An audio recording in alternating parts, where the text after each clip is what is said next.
देखिए, हम Gauss theorem आपको पिछले क्लास में उसका एप्लीकेशन बताए थे, तो आज हम प्रॉब्लम बताएंगे गॉस थ्योरम का, एसी वर्मा का।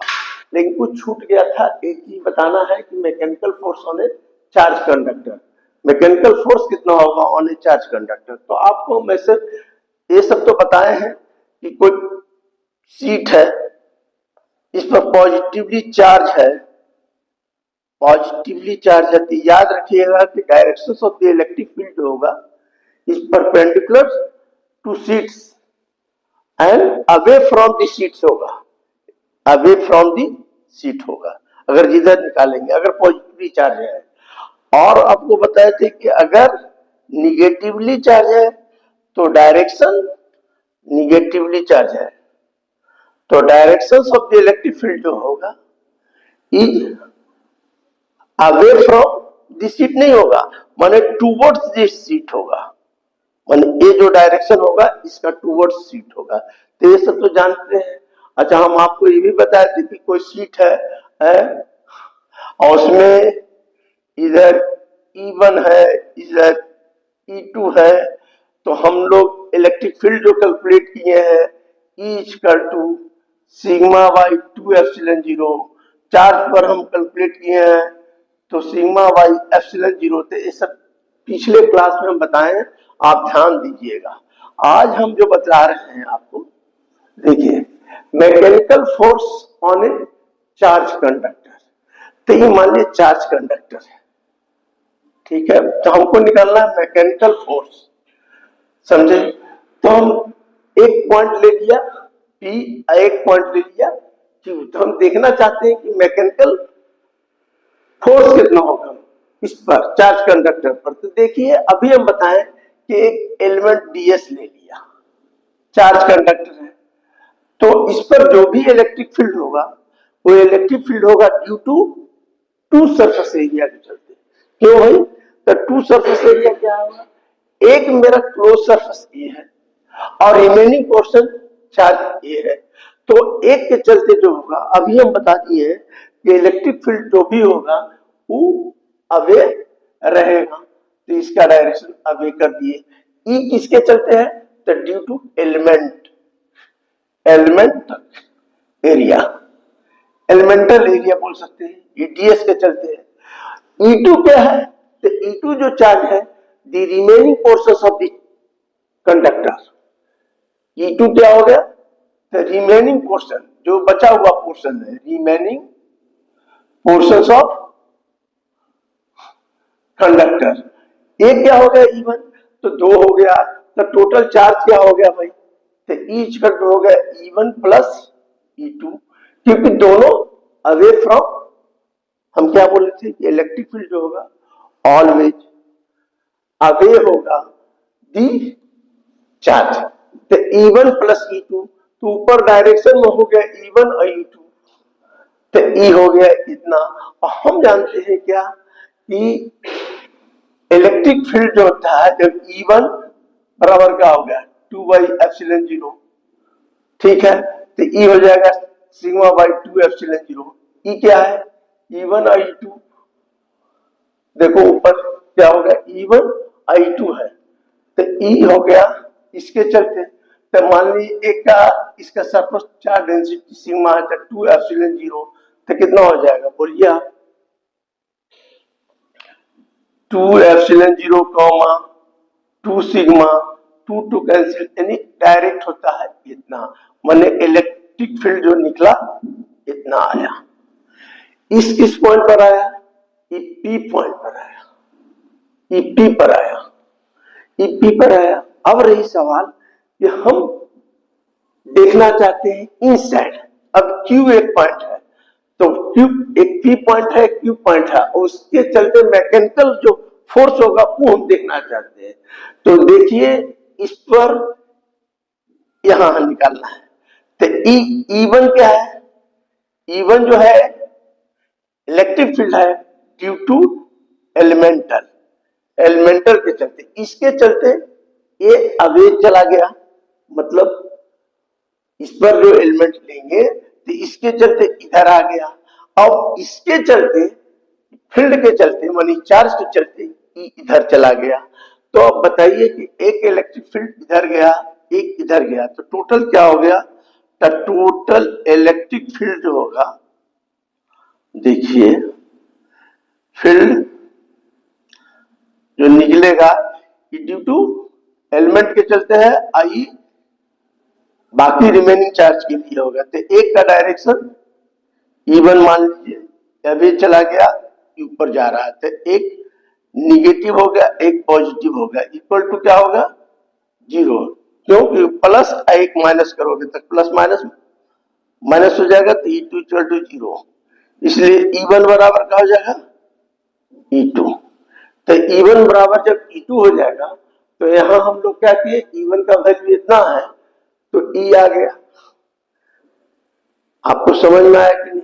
हमने क्या किया कि एक चार्ज कंडक्टर लिया, इस पर हम मैकेनिकल फोर्स निकालना चाहते हैं, तो मैकेनिकल फोर्स के लिए हम क्या किए, एक एलिमेंटल लिए, तो इस पर सरफेस चार्ज डेंसिटी सिग्मा है, तो सिग्मा इक्वल टू जानकर करते हैं चार्ज पर यूनिट एरिया, तो क्यू बराबर क्या होगा? Sigma into ds। ठीक है, अब हम इस पर देखें, पी पॉइंट लिया, तब पी पॉइंट पर कोई भी एलिमेंट लेंगे हम कहीं भी, वह थ्योरम कहता है कि अगर एलिमेंट लेंगे तो जो इलेक्ट्रिक फील्ड होगा, तो इलेक्ट्रिक फील्ड कहां होगा? तो अवे चला जाएगा, अवे चला गया, तो E1 हो गया एलिमेंट के चलते। E2 P पर हम निकाल रहे हैं, P पर निकाल रहे हैं, तो E2 क्या हो गया भाई? तो चार्ज कंडक्टर के लिए है, तो एलिमेंट के चलते E2 P पर हम निकाल रहे हैं, P पर निकाल रहे हैं, तो E2 क्या हो गया भाई? तो चार्ज कंडक्टर के लिए है, तो एलिमेंट के लिए तो बाकी जो चार्ज होगा उसके चलते जो इलेक्ट्रिक फील्ड होगा वो E2 होगा। तो E2 होगा, तो E भी अबे चला गया, तो सम क्या हो गया? तो टोटल मेरा E हो गया, टोटल E हो गया।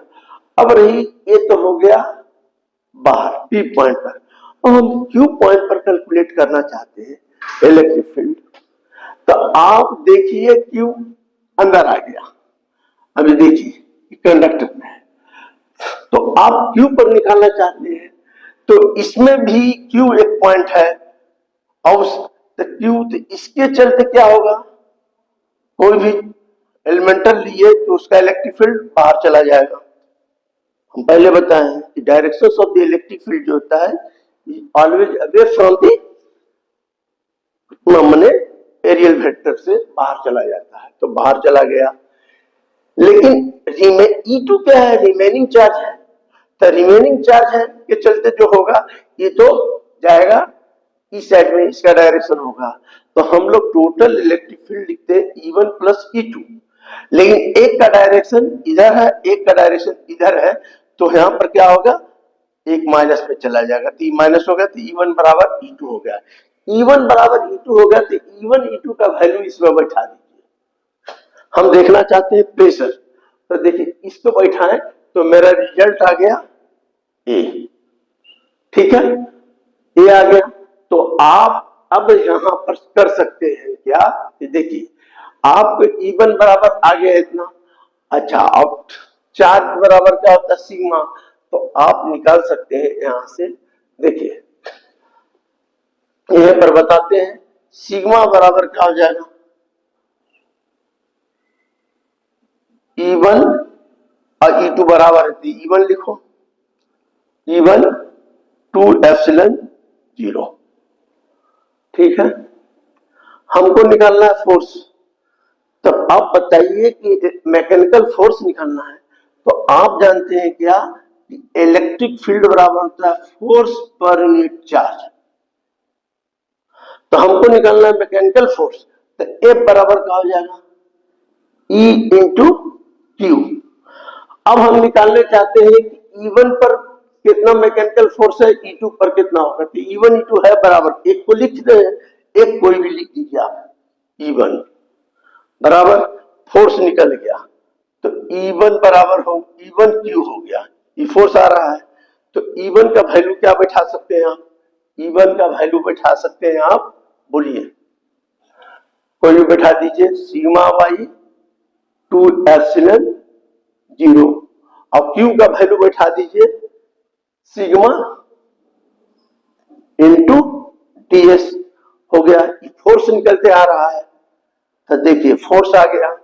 अब फोर्स बराबर मेरा आ गया क्या, देखिए फोर्स बराबर आ गया sigma square DS by 2 epsilon 0।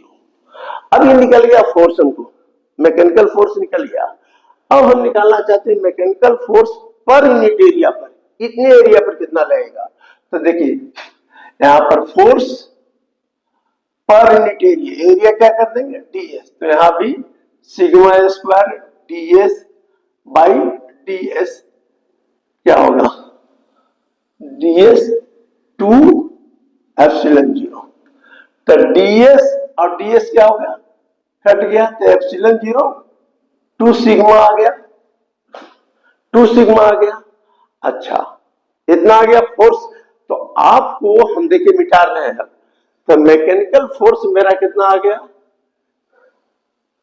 Mechanical force per unit area है, यहां पर mechanical force per unit area का फॉर्मूला हो गया सिग्मा स्क्वायर 2 एप्सिलॉन 0। अच्छा आप क्या जानते हैं, देखिए आप जानते हैं कि ई इक्वल टू क्या जानते हैं सिग्मा बाई एप्सिलॉन 0। तो सिग्मा बराबर क्या होगा एप्सिलॉन 0 ई, इसका वैल्यू इसमें बैठा दीजिए तो क्या होगा epsilon 0 E square by 2 epsilon 0। अब देखिए एक एप्सिलॉन 0 कट गया तो क्या हो गया हाफ, हाफ एक एप्सिलॉन 0 रह गया ई स्क्वायर, यही आ गया mechanical force per unit area. इस पर हिसाब बनता है, समझिए। तो ये फॉर्मूला हम बता दिए mechanical force on A charge conductor, ये हो गया। तो ये बाकी था, तो ये हम सोचे कि थोड़ा भी आइडिया दे दे। याद रखिएगा मैकेनिकल फोर्स एप्सिलॉन 0 जान रहे हैं कि क्या है, इलेक्ट्रिक फील्ड है, समझे। तो ये फॉर्मूला आ गया। अब हम बताते हैं प्रॉब्लम, समझे। तो प्रॉब्लम एस सी वर्मा का प्रॉब्लम है, हम एक एक करके आपको बताते हैं।